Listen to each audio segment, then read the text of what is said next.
사람에게 있어서 생존을 위한 안정감의 문제는 참 중요합니다. 주어진 어떤 자신에 속한 시대, 또 사회적인 상황, 경제적인 상황 이런 것들과 맞물려서 내가 어떤 생존을 유지하고 또 삶을 살아가는데 안정된 어떤 상황이 깨어지거나 그것에 문제가 생기는 것을 사람들은 한편으로는 불안해하고 경계하고 두려워하죠. 그렇기 때문에 그런 현실과 상황 속에서 어떻게 하면 내가 안정되게 또 그래도 이 상황과 현실을 타개하면서 나의 생존과 안정을 보장하면서 또 잘 살아갈 수 있을까 고민하고 그 돌파구를 찾습니다.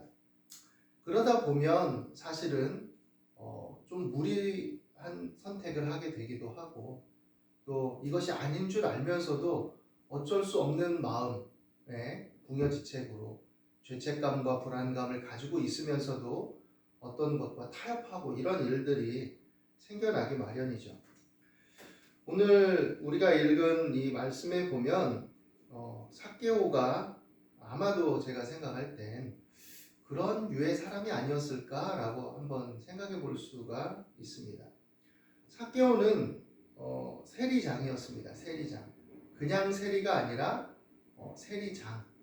그러니까 어떻게 보면 그 당시 로마의 치하에 있으면서 세금을 징수해서 로마에 또 일정하게 정해진 양을 바치고 나머지 그 외의 것들은 조금 더 부가해서 자기가 거두어서 자신이 어떤 삶의 안정을 추구하고 부를 추구해 나간다. 이거는 그에게는 어떻게 보면 삶을 위한 수단과 방편이 될 수밖에 없었던 것이죠. 자신이 그렇게 살아가야 되니까 그렇게 사는 거죠. 그러면 그렇게 하면서 적당량만 내가 추구하겠다. 이렇게 사람이 설정하진 않죠. 내가 주어진 어떤 힘이나 권한이나 상황이 있으면 그 역학구도에서 또 맞물려서 그것을 계속 추구하고 진행해 나가기 마련이죠. 삭개오도 그랬을 것입니다. 그래서 이제 어떻게 보면 동족들에게 세금을 걷어서 로마에 바치고 또 자신이 축적한 그 금액을 가지고 나름 안정되게 부자로 이렇게 살 수가 있었던 것이죠. 주변에서 봤을 땐 이 사람을 어떻게 봤을까요? 저거는 민족의 고열을 빨아서 로마에 빌붙어가지고 기생해서 우리 동족의 어떤 그 유대적인 전통과 신앙을 깨뜨리는 자고 동족은 안중에도 없는 자다. 이런 식으로 취급이 되었겠죠. 창기와 더불어서 이 세리는 정말 어떻게 보면 굉장히 무시당하고 또 안 좋게 또 취급받는 죄인이라고 일컬음받는 그런 사람이었습니다. 그런데 이 삭개오는 어떻게 보면 굉장히 나름 마음에 갈증이 있었던 것 같아요. 사람이 당장 어떤 긴급한 필요를 채우고 또 뭔가 내가 이거다, 이것이 인생의 어떤 꼭 필요한 기제다. 나는 이거 없이는 살 수 없다. 이것만 되면 난 될 것 같다라고 추구해서 획득한 것들이 어떻게 보면 영속적인 편안함과 안정감을 주진 않습니다. 물질적이고 물리적인 것들이 어느 정도 유익을 주고 도움을 주고 때로는 굉장히 큰 힘을 발휘하기도 하지만 마음 깊은 곳에 있는 어떤 갈증을 꼭 채워주는 것만은 아닙니다. 삭개오는 뭔가 갈급했죠. 그리고 나름 죄책감과 어떤 회한들이 있었을 겁니다. 당장 먹고 살고 나름 그래도 이 현실 세계에서 어떻게 내가 그래도 지탱해 보기 위해서 이렇게 했지만 한편으로는 참 내가 씁쓸하고 내가 동족들을 이렇고 있는데 이렇게 해야 되나라는 마음도 들기도 하고 부를 획득해서 만족시켜준 안정감과 이런 거 있지만 그 이면에 그늘이 있는 거죠.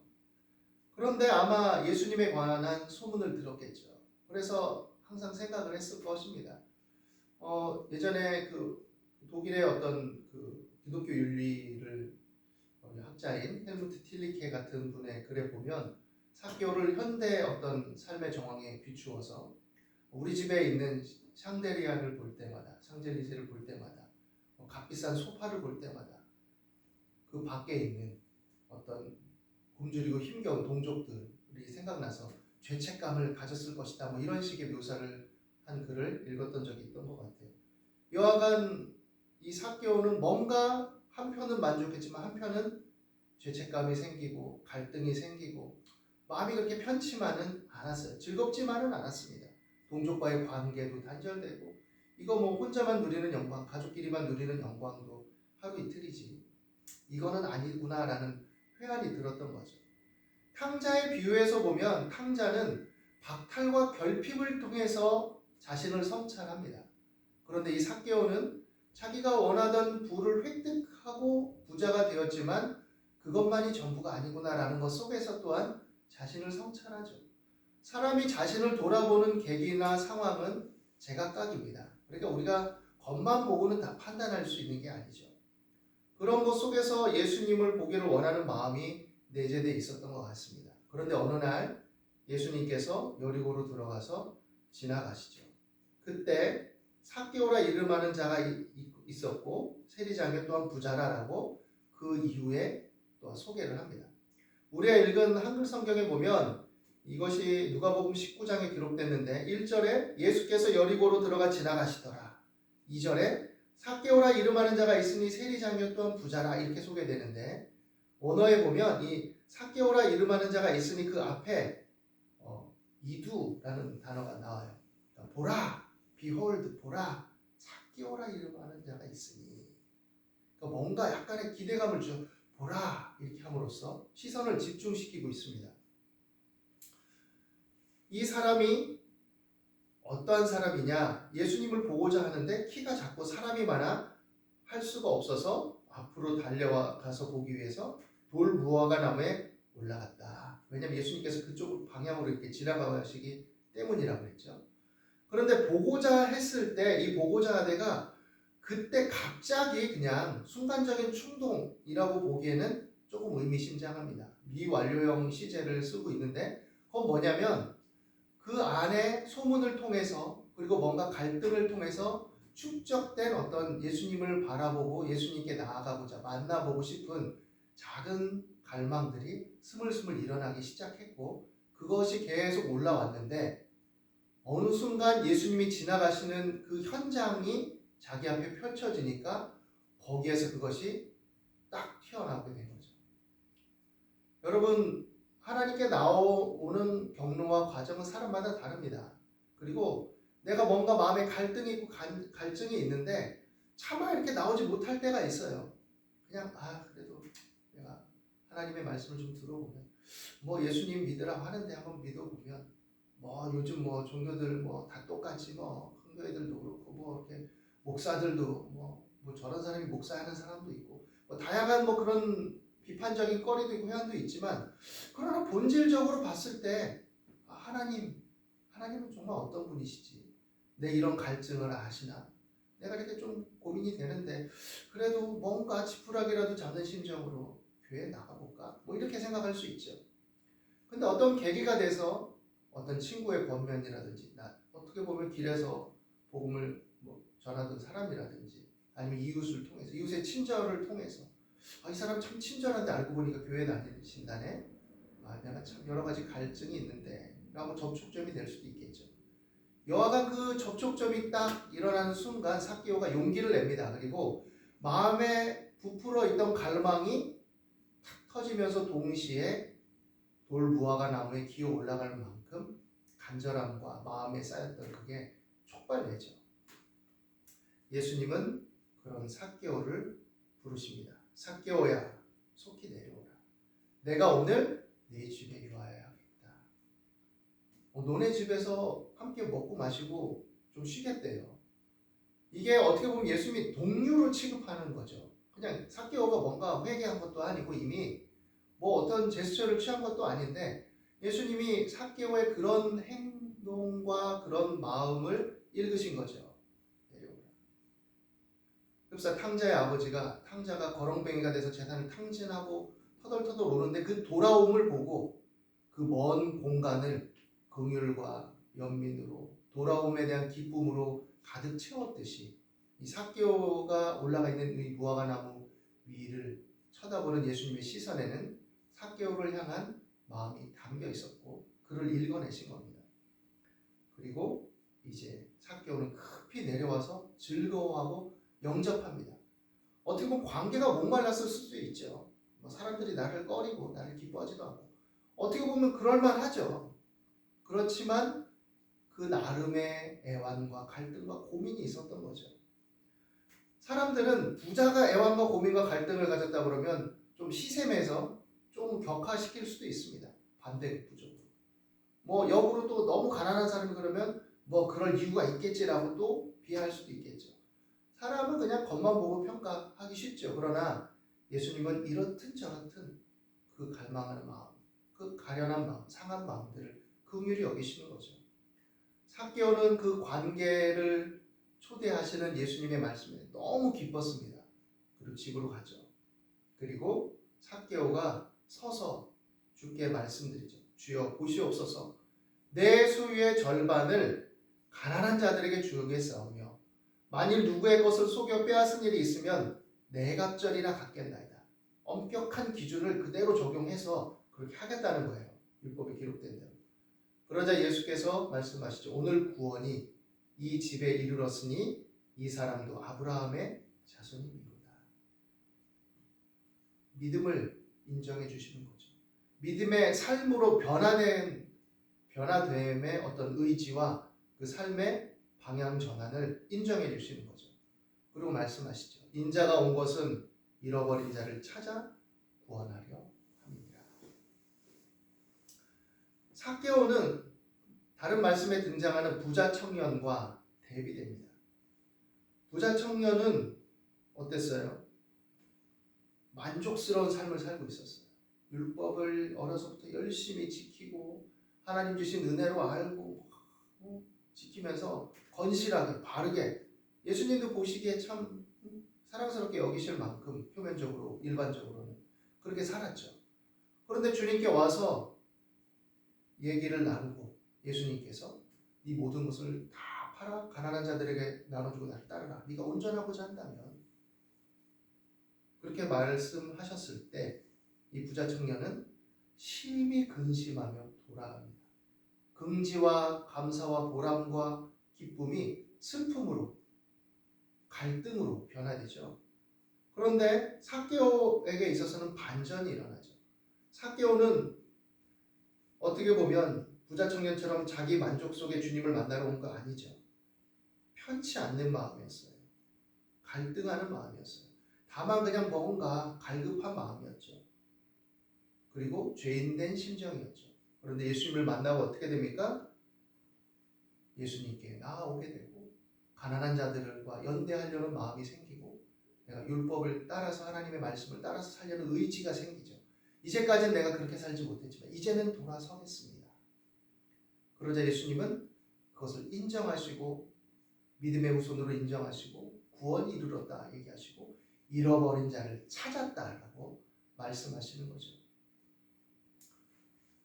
하나님께 나오는 과정은 다양합니다. 그리고 내가 가난하든 부자든 가졌든 못 가졌든 어떤 상황과 형편과 처지에 있든 간에 내 마음의 갈급함과 갈증을 하나님은 아신다라는 것을 기억하게 되기를 바랍니다. 그리고 내 안에 그것들로 인해서 주저주저하고 힘겨워해도 그러나 내가 한 걸음 나아오기를 원하시고 그것들이 쌓여질 때 주님께서 오늘 내가 내 집에 유하여야 하겠다라고 말씀하신다라는 것이죠. 그리고 또한 우리도 작은 손길이지만 보잘것없지만 부족하지만 그냥 일단은 교회 가서 앉아보지 일단은 방송이라도 들어보지 일단은 성경이라도 내가 읽어보지 한 걸음 한 걸음 나아가기 시작할 때 일단은 내가 그냥 하루에 10분씩이라도 기도해보지 그냥 기도가 안 되면 예배 때 나가서 앉아라도 있어보지 기도회 때 앉아라도 있어보지 이런 작은 접촉들을 통해서 하나님은 나를 붙들어 주심을 체험하고 누리고 경험할 수 있음을 기억하게 되길 바랍니다. 이웃과의 관계에 있어서도 우리 신자들끼리의 관계에 있어서도 별거 아니지만 작은 손길들이 그런 마음을 전해줄 수 있어요. 내가 가진 것도 없는데 집사님 커피 한 잔 사준다고 내가 엄청난 거가 되겠어? 아니 뭐 봉사하시는데 내가 바쁘지만 잠깐 요것만 치워드리고 간다고 뭐 그게 엄청난 거가 되겠어? 아니 뭐 제대로 못할 바엔 안 하는 게 낫지. 이렇게 제한하지 말고 작은 것들로 작은 마음으로 주님께 나아가게 되기를 바랍니다. 정 안 되면 마음으로라도 그냥 고민이라도 해보세요. 하나님 어떻게 합니까? 하나님 답답합니다. 하나님 도와주세요. 이거부터라도 해 나가기 시작할 때 하나님은 붙들어 주시고 인도해 주실 수 있습니다. 오늘 주의 말씀 안에서 하나님을 더욱 바라보게 되길 바랍니다. 여리고는 어떻게 보면 그냥 들어가 지나가시는 여정이었던 것으로 보입니다. 원래는 여리고는 어떤 곳이었냐? 교육이 발달하고 농산물이 풍부한 곳이었고 제사장들이 모여 사는 도시였고 부자들의 도시였어요. 어떻게 보면 제사장들이 참 거기에 거주한다는 게 아이러니하죠. 다 그곳에만 물론 바리새인들 중에 제사장들 중에 안 그런 사람도 있지만 상당히 여러 재물과 관련된 이권 사업으로 부를 축적한 사람들이 꽤나 많았기 때문에 그리고 어떻게 보면 그 로마의 관계를 잘 이루어 나가기 위해서 정치적으로 여러 수단과 방법을 강구하는 면모들도 가지고 있다고 보이기 때문에 어떻게 보면 이들은 예수님이 보시기에 회개하고 돌이켜야 될 자들이죠.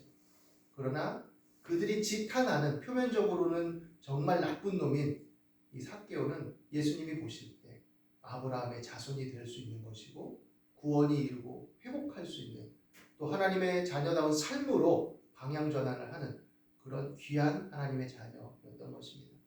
우리가 어떻게 보면 우리 마음을 살피면서 서로를 긍휼과 연민의 눈으로 바라보면서 작은 것들을 통해서도 하나님을 갈망하고 열망하면서 믿음을 더욱 진작시키고 서로 격려하고 연합해서 나아갈 수 있게 되기를 예수님의 이름으로 축원합니다. 기도하겠습니다. 하나님 오늘도 우리 가운데 함께 하심을 감사합니다. 우리 안에 하나님을 갈망하고 앙망하는 그 작은 떨림과 연약한 또 마음의 소원들이 사그러지지 않게 해주시고 또 스스로 그것을 사그러뜨리지 말고 또 무시하지 말고 그 마음의 소리를 따라서 하나님을 더 바라보며 전진하게 도와주옵소서. 자책이 들고 또 자괴감이 들고 괴로움이 든다 할지라도 아버지 하나님 모든 것을 용납하시고 긍휼히 여기심을 믿고 하나님께 나아가게 하여 주시옵소서. 기도하고 말씀이 있는 자리에 머물게 하여 주시고 작은 손길이지만 내밀게 하시고 또 격려하게 하시고 위로하게 하시고 서로 믿음 안에서 전진해 나갈 수 있도록 인도하여 주옵소서. 오늘도 하나님의 자비와 긍휼을 의지하고 큰 사랑에 감사와 찬송을 드립니다. 부활의 주님이신 예수 그리스도 이름으로 기도드립니다.